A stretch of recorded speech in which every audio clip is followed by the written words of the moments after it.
India speaks daily में आपका स्वागत है। इंडिया स्पीक्स डेली को सब्सक्राइब करें, इसके बेल आइकन को जरूर दबाएं। ज्वाइन बटन के जरिए आप इसकी सदस्यता जरूर लें और यदि इसका कंटेंट आपको गुणवत्तापूर्ण लगता है तो आप 100 रुपीज़ पर मंथ का सब्सक्रिप्शन जरूर पे करें।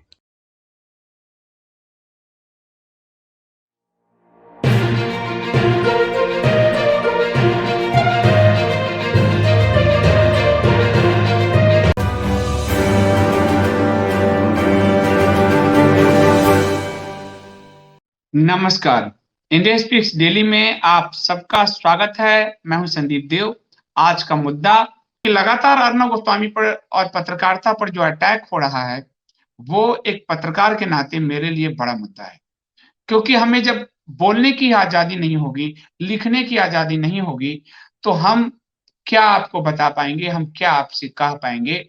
और जब पत्रकारिता को कुचल दिया जाएगा, अपने पसंद की पत्रकारिता कराई जाएगी, तो फिर पत्रकारिता पीआर एजेंसी हो जाएगी, पत्रकारिता नहीं रहेगी। अदालत ने कुछ ऐसा ही किया है। आज मुंबई हाई कोर्ट ने, बॉम्बे हाई कोर्ट ने अर्नब गोस्वामी और रिपब्लिक को लेकर जो टिप्पणी की है, वो टिप्पणी स्वयं अदालत को कम से कम सोचने विचारने को मजबूर करेगी कि पत्रकारिता को यदि स्वतंत्रता न दिया जाए, पत्रकारिता को यदि कुचल दिया जाए, उसकी आवाज को दबा दिया जाए, उसके पत्रकारों के पेन छीन लिए जाए, माइक छीन लिए जाएँ और उनसे कहा जाए कि आप हमारी पसंद की पत्रकारिता कीजिए, तो फिर वो पत्रकारिता, पत्रकारिता नहीं रहेगी, पीआर एक्सरसाइज हो जाएगा।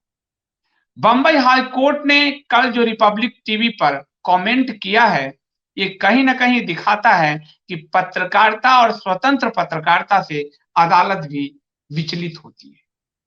और विचलित हो क्यों नहीं? क्योंकि अदालत पे भी कई बार गंभीर सवाल उठे हैं। देश की सुप्रीम कोर्ट को लोगों ने देखा है कि किस तरह अंत में उनको मीडिया का ही सहारा लेना पड़ा। 4 जज, 4 न्यायाधीश मीडिया में प्रेस कॉन्फ्रेंस करने आए थे। यदि पत्रकारिता महत्वपूर्ण नहीं होती, पत्रकार महत्वपूर्ण नहीं होते, तो माननीय सुप्रीम कोर्ट के न्यायाधीशों के पीठ पर शेखर गुप्ता खड़ा नहीं होता और आगे वो मीडिया को संबोधित नहीं कर रहे होते। अपनी बात पहुंचाने के लिए उन्होंने पत्रकारिता का ही सहारा लिया था। क्या वो मास्टर ऑफ रोस्टर के खिलाफ उतरे थे? ये उनकी गरिमा को शोभा देता था, लेकिन फिर भी पत्रकारिता ने, पत्रकारों ने उनकी बात को मैक्सिमम लोगों तक पहुंचाने का काम किया। लेकिन बॉम्बे हाई कोर्ट को यह लगता है कि मीडिया ट्रायल उनके लिए चिंताजनक है। महोदय, आपने अपने पूर्व न्यायाधीश, चीफ जस्टिस ऑफ इंडिया पर मीडिया ट्रायल किया। 4 न्यायाधीश निकल कर आए अपने ही मुख्य न्यायाधीश के खिलाफ। महोदय, वो आपके मुख्य न्यायाधीश के खिलाफ मीडिया ट्रायल था। याद रखिए, मीडिया ट्रायल था। लेकिन आज आपको मीडिया ट्रायल लग रहा है। क्यों? क्योंकि सुशांत सिंह राजपूत पर कोई केस को खंगाला जा रहा है। क्यों? क्योंकि रिया चक्रवर्ती के जरिए उस पूरे सफेद पुड़िया गैंग को एक्सपोज किया जा रहा है। महोदय, आपके पास न्यायपालिका है, रिया का केस आएगा, आप मेरिट पे सुनिएगा, पर पत्रकारिता पर आप ये जो टिप्पणी कर रहे हैं, ये खतरनाक है। और ये दिखाता है इंदिरा गांधी का वो समय जब न्यायपालिका भी रेंगने लगी थी इंदिरा गांधी के समक्ष। आपातकाल में, माननीय मुझे क्षमा करें, महाराष्ट्र सरकार पत्रकारों को तो रेंगवा ही रही है। न्यायपालिका स्वतंत्र रहे, इसका जरूर ध्यान रखिए। बॉम्बे हाई कोर्ट ने कहा बुधवार को सुशांत सिंह राजपूत के संदिग्ध मौत को आत्महत्या बताया जा रहा है। आप समझ के देखिए, सारी मीडिया में आज भी कितनी बड़ी कॉन्स्पिरेसी है, न्यायालय उस तरफ नहीं देखती। तो संदिग्ध मामले में रिपब्लिक टीवी को फटकार लगाई और कहा कि मीडिया ट्रायल चिंताजनक है। और महोदय, मुझे बड़ी आश्चर्य की बात है कि 2002 से 2013 तक गुजरात के मुख्यमंत्री का मीडिया ट्रायल होता रहा और महोदय, सुप्रीम कोर्ट और हाई कोर्ट उसके पार्ट बने रहे। Chief justice of India Arijit Pasayat तत्कालीन सबूत ना होने पर भी रोम जल रहा था तो नीरव बांसुरी बजा रहे थे, ये मीडिया ट्रायल करवा रहे थे महोदय। लेकिन आज आपको रिपब्लिक का सवाल उठाना चुभ रहा है, और ये सवाल पूछने का अधिकार we the people of India से शुरू होने वाला संविधान देता है। We the justice of India नहीं होता, we the people of India होता है। इस बात को ध्यान रखा जाना चाहिए। सम्मान हर चारों खंभों का होना चाहिए। आज आपको मीडिया ट्रायल की चिंता है, कल आप 4 जजों ने मिलकर अपने ही चीफ जस्टिस का मीडिया ट्रायल कर दिया था, और पूरे 10-12 साल गुजरात के एक मुख्यमंत्री का मीडिया ट्रायल करते रहे। गुजरात के गृह मंत्री को जेल में ठूस दिया मीडिया ट्रायल के कारण। तहलका में राणा अयूब के एक लेख पर मीडिया ट्रायल करके जेल में ठूस दिए गए थे। महोदय, मुंह ना खुलवाइए, पत्रकार हो, सारे इतिहास को रखता हूं। तो महोदय को चिंता हो रही है मीडिया ट्रायल पर। कोर्ट ने रिपब्लिक टीवी को फटकार लगाया और कहा, यदि आप ही जांचकर्ता, वकील और जज बन जाओगे तो हमारी क्या जरूरत है। ये इन्होंने बोला है, मैं फिर इनको काटता हूं। सबूत के अभाव में इन लोगों ने जेसिका लाल के हत्यारे को छोड़ दिया। महोदय सुनिए, आपको आपके केस समझा रहा हूं। कोर्ट कवर किया है, क्राइम कवर किया है, रिपोर्टर हूं, अच्छे से जानता हूं। No one kill Jessica Times of India ने लिखा, और महोदय आप सबके हाथ पांव सूज गए। बाद में मनु शर्मा को सजा हुई। नो वन किल जसिका, वो एक हेडिंग बन गई, फिल्म बन गया उस पर कि जसिका को किसी ने नहीं मारा, आप लोगों ने ये फैसले दिए। और बाद में वो मीडिया में उठा, जनता का आंदोलन बना, तब जाके मनु शर्मा को सजा हो पाई। जज कह रहे हैं हम जानते हैं किसने मारा, सबूत नहीं है। तो आज आप कह रहे हैं कि आप ही जांचकर्ता और वकील और जज बन जाओगे, तो आप या क्या कहना चाहते हो? आप जो कहें उसको अक्षर सा मीडिया लिख दे, फिर उसकी स्वतंत्रता क्या रही? वो तो रेंगने लगेगा, वो तो रेंगने लगेगा। जांच करना मीडिया का अधिकार है। खोजी पत्रकारिता उसका एक टर्मिनोलॉजी है। मैं जानता हूं, मैंने 3-3 केस खुलवाए हैं एक क्राइम रिपोर्टर के नाते। और हमने छोड़ो, हम तो छोटे पत्रकार हैं। No one kill Jessica case media के कारण खुला महोदय। जांचकर्ता, आपके जांचकर्ता पुलिस ने तो जो सबूत दिया उसमें तो जसिका लाल के हत्यारे छूट गए थे। और आप कह रहे हैं कि आप ही जांचकर्ता। यस, मीडिया को जांच का अधिकार संविधान देता है। और आप ही वकील, आप ये भी कह रहे हैं वकालत केवल आपके यहां चले महोदय। क्या हमको दोनों पक्ष छापने का अधिकार नहीं है? किसी के जिरह को छापने का अधिकार नहीं है? वकील का क्या मतलब है सिर्फ अदालत तक चलेगा? अपने पक्ष भी, किसी के पक्ष भी हम ना छापे। जिस तरह आप अदालत में दोनों पक्ष को सुनते हैं और तब फैसले लेते हैं, मीडिया भी दोनों पक्ष को छापती है। और आप कह रहे हैं आप जज बन जाओगे। महोदय, हम जज नहीं बनते। जज की कुर्सी आपको ही मुबारक, फैसले आप ही दें। हम फैसले नहीं देते, हम जनमत तैयार करते।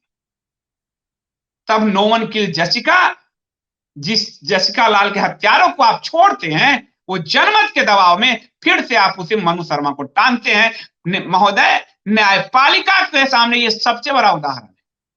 नो वन किल जसिका, ये टाइम्स ऑफ इंडिया की हेडिंग के कारण फिर से केस खुला पूरा, वरना आपने छोड़ दिए थे। तो जज भी गलतियां करता है, और मीडिया का काम है जनमत तैयार करना। मीडिया उस जन की भावनाओं को आप तक पहुंचा रही है, वो जज से ऊपर है महोदय। We the people of India का पार्ट है। We the people of India, उसको जागरूक करने का पार्ट है वो। आज जिस रिपब्लिक पे आपने सवाल उठाए, वो भी डर के मारे आपसे नहीं बोल रहा है, मैं बोल रहा हूं। टांग सकते हैं आप, आपको अधिकार है, पर हम तो आप जब अदालत में बुलाएंगे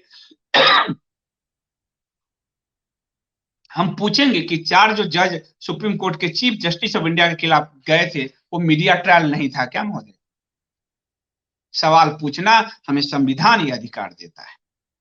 फिर महोदय, मुख्य न्यायाधीश दीपांकर दत्ता, बंबई हाई कोर्ट के मुख्य न्यायाधीश, और न्यायमूर्ति जीएस कुलकर्णी की पीठ ने रिपब्लिक टीवी के एडवोकेट मालविका त्रिवेदी से पूछा, यदि आप जांचकर्ता, वकील और जज बन जाओगे तो हमारी क्या जरूरत है?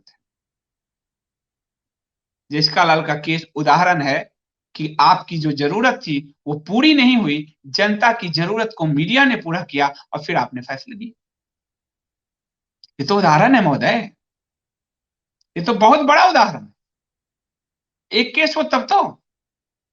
और महोदय क्षमा कीजिएगा मुझे, अदालत की बात है, दिल्ली का एक अदालत सुबह 6 बजे खुल गया अर्बन नक्सल गौतम नवलखा को बचाने के लिए। माफ कीजिएगा ये शब्द उपयोग में ला रहा।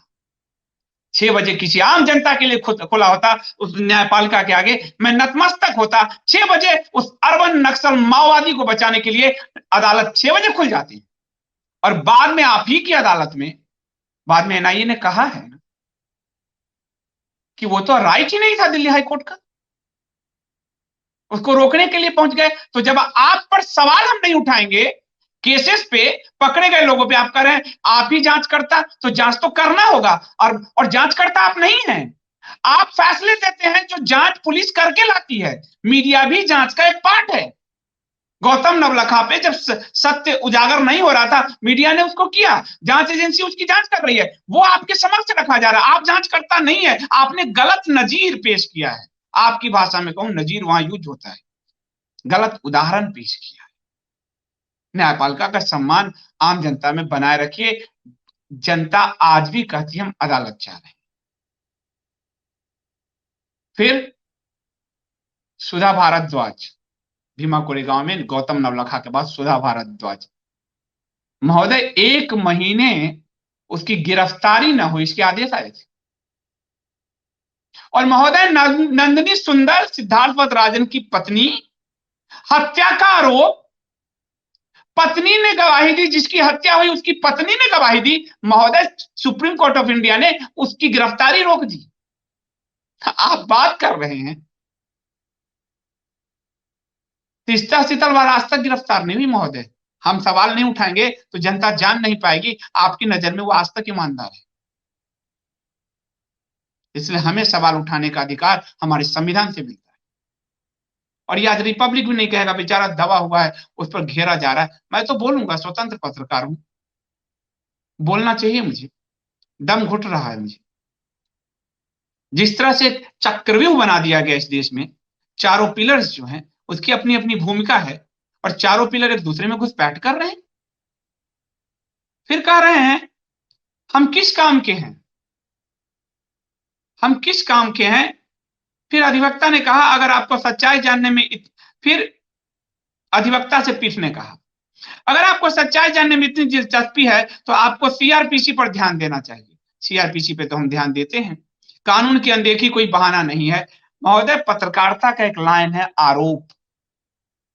यदि एक व्यक्ति किसी की हत्या करता है और आपके हिसाब से हम चलें तो वो केस तब तक रिपोर्ट नहीं होगी जब तक 20 साल में आप फैसले ना सुना दें, और तब तक पीड़िता को न्याय नहीं मिलेगा, क्योंकि आपके हिसाब से हमें सीआरपीसी में उसको उठाने का अधिकार ही नहीं होगा, क्योंकि आप तब तक 20 साल में फैसले देंगे। तो इसीलिए पत्रकारिता में टर्म है आरोप, एक्यूज्ड, ये शब्द यूज होते हैं, अभियुक्त। हम हत्यारा नहीं लिखते, हत्यारोपी लिखते हैं, अभियुक्त लिखते हैं। जब आप छोड़ देंगे निर्दोष देंगे, हम निर्दोष लिख देंगे। लेकिन क्या 20 साल हम इंतजार करेंगे? तो फिर रिपोर्टिंग हो गई, फिर तो समाज में जंगल राज है। कोई मार के चला जाएगा, 20 साल बाद कौन उसको देख रहा है, पूछ रहा है। आपके फैसले तो 20 साल में आते हैं। आम जनता एड़ियां रगड़ती है और याकूब मेनन के लिए रात के 2 बजे अदालतें बैठ जाती हैं। कभी आम जनता ने सुप्रीम कोर्ट के दरवाजे नहीं देखे होंगे, लेकिन याकूब मेनन के लोग याकूब मेनन के लोग ही कहूंगा उनको मैं, जो वकील हैं, जो लोग एक्टिविस्ट हैं, उनके लिए रात के अदालतें 2 बजे खुल जाती है। सुबह 6 बजे गौतम नवलखा के लिए खुलती है, सुधा भारद्वाज की गिरफ्तारी रुक जाती है। तीस्ता सीतलवार को सुनता हूं, आरोप है महोदय, आरोप है कि कपिल सिब्बल के एक एसएमएस पे जमानत मिल जाती है, और नंदिनी सुंदर के हत्या के आरोप में पत्नी चीखती रहती है, जिसकी हत्या हुई जिस आदिवासी की, उसकी गिरफ्तारी पे सुप्रीम कोर्ट रोक लगा देती है। ऐसे हजारों केस हैं। तो महोदय आप कह रहे हैं कि यदि अगर सच्चाई जानने में इतनी ही दिलचस्पी है तो आपको सीआरपीसी पर ध्यान देना चाहिए। इतनी दिलचस्पी है ये दिलचस्पी है, क्योंकि हम जनता के प्रतिनिधि हैं। और महोदय, आप ब्यूरोक्रेसी और न्यायपालिका के प्रतिनिधि हैं, आप जनता से चुनकर नहीं आए, ना आप जनता की आवाज। जनता की आवाज या तो पॉलिटिशियन होगा या पत्रकार। और आज तो जनता के हाथ में मोबाइल है, वो खुद पे अपनी आवाज उठा रहा है, हकार, वो लगा रहा है हकार कि मेरी बात सुनो। लेकिन आप जनता से चुनकर नहीं आए हैं मिलोट, क्षमा कीजिए, जनता और आप में एक बहुत बड़ी खाई है, बहुत बड़ी खाई है। जनता के दर्द अगर समझ में आते तो जनता 20-20 साल तक एड़ियां नहीं रगड़ती। किसी आम जनता के लिए अदालत 2 बजे खुलती, किसी याकूब मेनन के लिए अदालत 2 बजे नहीं खुलती। और आप कह रहे हैं कानून की अनदेखी कोई बहाना नहीं।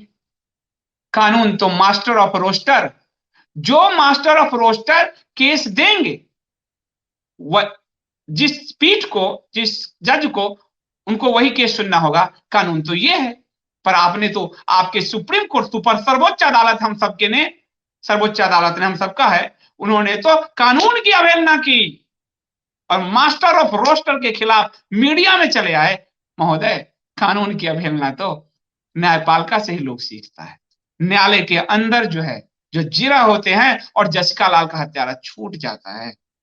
न्यायालय के अंदर जमानत पर सोनिया और राहुल को जिंदगी भर के लिए जमानत दी जाती है, गिरफ्तारी नहीं होती। महोदय, कानून तोड़ना हमने अदालतों से सीखा है, न्यायपालिका में चल रही जिरहों से सीखा है, जांच के नाम पर भटकाती सिस्टम से सीखा है। इसलिए प्लीज जनता को इतना मत दबाइए कि स्प्रिंग की तरह जंप करे। फिर आप कह रहे हैं, रिपब्लिक टीवी ने कहा कि मैं खोजी पत्रकारिता हम कर रहे थे और जांच में दोषों की ओर इशारा हम कर रहे थे।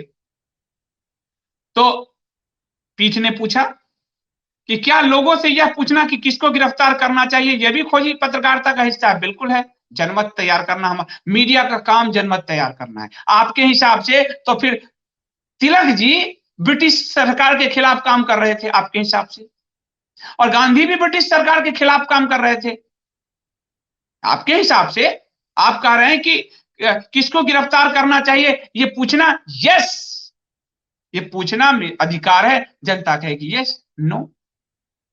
फिर आप कह रहे हैं, और आपने अरेस्ट रिया चक्रवर्ती के संदर्भ में ये बात कहा, अरेस्ट रिया चक्रवर्ती, ट्विटर पर ट्रेंड चलाना। महोदय, ट्विटर में तो बहुत सारे ट्रेंड चलते हैं। आपने अगर ट्विटर पर ध्यान दिया होगा तो आप देख रहे होंगे कि ट्विटर पे सिर्फ एक ट्रेंड तो नहीं चलता। आप ट्विटर को आदेश दीजिए, आप तो न्यायपालिका है, कि भैया बंद करो ये ट्रेंड चलाना। ट्रेंड के लिए सीआरपीसी पढ़ो, आईपीसी एक्ट पढ़ो, फिर ट्रेंड चुनो और फिर ट्रेंड चलाओ, फिर हो गया जनमत तैयार। मतलब जनता इतनी बंधी हुई। अरेस्ट रिया, अगर कानून में रिया निर्दोष है, कोई उसको गिरफ्तार नहीं कर सकता, गिरफ्तारी के बाद भी वो निर्दोष होकर आएगी, आपकी अदालत में ही तो जा रही है। ये क्यों बुरा लग रहा है अरेस्ट रिया? और ये क्यों बुरा नहीं लग रहा कि सुशांत सिंह राजपूत के संदिग्ध मौत को तत्काल आत्महत्या बना दिया गया? महोदय, ये आपको बुरा क्यों नहीं लग रहा? वो संदिग्ध मौत थी। आप कहेंगे इसके सबूत क्या है? तो पोस्टमार्टम रिपोर्ट में समय नहीं लिखा है, एकमात्र सबूत ही सबसे बड़ा सबूत है। और पोस्टमार्टम फैमिली के कंसेंट से होने चाहिए, वो बिना फैमिली के कंसेंट से हुआ, किसी संदीप सिंह के कहने पर हुआ। महोदय, ये शक का दूसरा आधार है। कमाल हो रहा है, भारत के सारे सिस्टम हिल रहे हैं क्योंकि कोई आवाज उठा रहा है। जनता जागरूक हो रही है, जनता सोशल मीडिया के जरिए जागरूक हो रही है, जनता किसी चैनल के जरिए जागरूक हो रही है, और इसने उस सड़े गले सिस्टम में खलबली मचा दी है। वो सड़ा गला सिस्टम पॉलिटिकल हो, वो सड़ा गला सिस्टम न्यायपालिका में हो, वो सड़ा गला सिस्टम नौकरशाही में, वो हिल रही है। इस देश में जनता को कोई अधिकार देना नहीं चाहता। इस देश में जनता की आवाज को हर कोई दबाना चाहता है। अंग्रेजों का शासन आज भी चल रहा है, आज भी मिलॉर्ड कहा जाता है, और आज भी सब माई बाप बने हुए। कहने को संविधान we the people of India से है, पर वास्तव में we the elite of India हो चुका है। ये एलिट क्लब बना हुआ है और इस एलिट क्लब ने जनता का जीना हराम कर रखा है। उस एलिट क्लब में भारत का जो अभिजन एलिट क्लब, वो पॉलिटिकल एलिट है, वो जुडिशरी से रिलेटेड एलिट है, वो ब्यूरोक्रेसी से रिलेटेड एलिट है, वो मीडिया से रिलेटेड एलिट है, वो कॉर्पोरेट से रिलेटेड एलिट है, और वो एक्टिविज्म जो गरीबी के नाम पर झोड़ा चप्पल टांग के चलते हैं, वो करोड़ों की फंडिंग से जुड़ा हुआ है। इसलिए आज ये तो दर्द हो रहा है कि न्यायपालिका किधर जा रही है। न्यायपालिका अगर मीडिया को दबाएगी तो ये दुखद होगा, ये दुखद होगा, ये बहुत ज्यादा दुखद।